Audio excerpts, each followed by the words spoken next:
morning, and welcome to the Channel 5 News. I'm Katie. I'm Jillian. And I'm Marissa. And we're in Period 3 Earth Science class. We now have breaking news regarding Japan. Japan's most powerful earthquake since records began struck Tohoku, triggering a massive tsunami on March 11, 2011 at 2:46 p.m.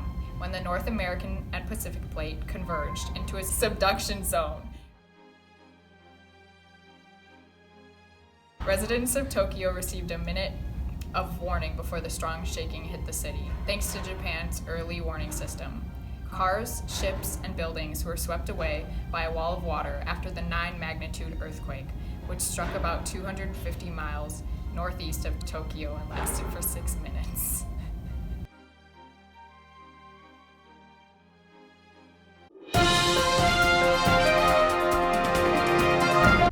Over 12,000 buildings, 26 railways, and 56 bridges were destroyed, and about 4 million homes were around Tokyo suffered power cuts.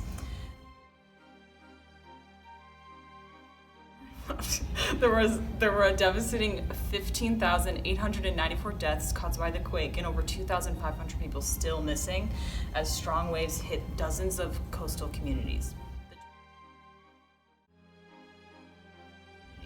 The total economic cost would reach up to $235 billion, the World Bank estimated, making it the costliest natural disaster in world history. We received an eyewitness story from a husband and his wife who were living in Tohoku, Japan, when their city was told to evacuate immediately due to a tsunami headed their way. As he and his wife got into their car to head to the community center for safety, his wife insisted on going back home to rescue their dog. The husband expressed to his wife that they have to be more concerned about their safety first, and if the tsunami passes, they will go back and rescue their dog. Without hesitation, the wife decided to go back home herself to rescue their dog, and promised her husband that she would return back to the community center. As the wife arrived at her house, the tsunami swept through their village, and she never returned back to the community center where her husband was waiting for her. Until this day, her husband now lives with survivor's guilt because he feels that he should have been the one to go back home, not his wife. Another witness of the destructive earthquake shared with us that he has been through many earthquakes, but he has never felt like anything like this before, and he doesn't know if he will be able to make it home tonight.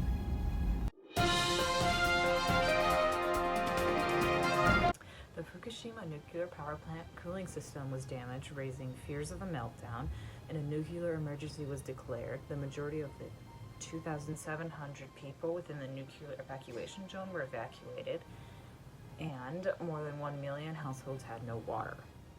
Within a week, over 90% of Japan's residents' electricity service was restored. The water service was restored to 90% of its residents within a month, and the train service was restored to the area except for the destroyed coastal line in a month as well.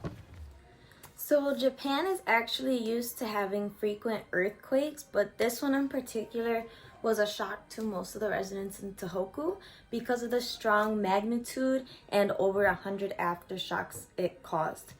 And Japan also lies on something known as the Ring of Fire, which is known as an earthquake and volcanic zone along the Pacific Ocean, where about 90% of the world's earthquakes occur. And also the death toll from both the tsunami and earthquake was at the strongest ever recorded in Japan. And it has been confirmed that at least 200 to 300 bodies were found along the coastline of Tohoku after the tsunami had washed away. Scientists from around the world descended on Japan following the earthquake and tsunami. Researchers sailed offshore and dropped sensors along the fault line to measure the forces that caused the earthquake. Teams studied the tsunami deposits to better understand ancient sediment records of the deadly waves. Earthquake engineers examined the damage, looking for ways to build buildings more resistant to quakes and tsunamis. Studies are ongoing today. It's from these vantage points on hills and in tall buildings that incredible footage was captured. In Kesanuma, people retreated to a high-rise rooftop and could only watch in horror as tsunami waves inundated their city, knocking buildings into rubble and mixing into a kind of tsunami soup filled with vehicles, building parts, and contents. Seawater cascaded over sea walls and into cities. Here are some more devastating pictures of this disaster.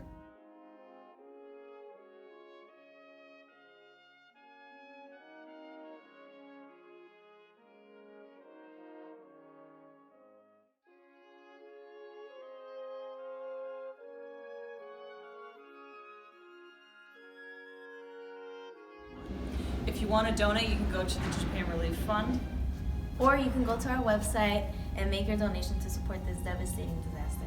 Thank you for tuning in to the Channel 5 News, and make sure to come back for the 6 p.m. news later today.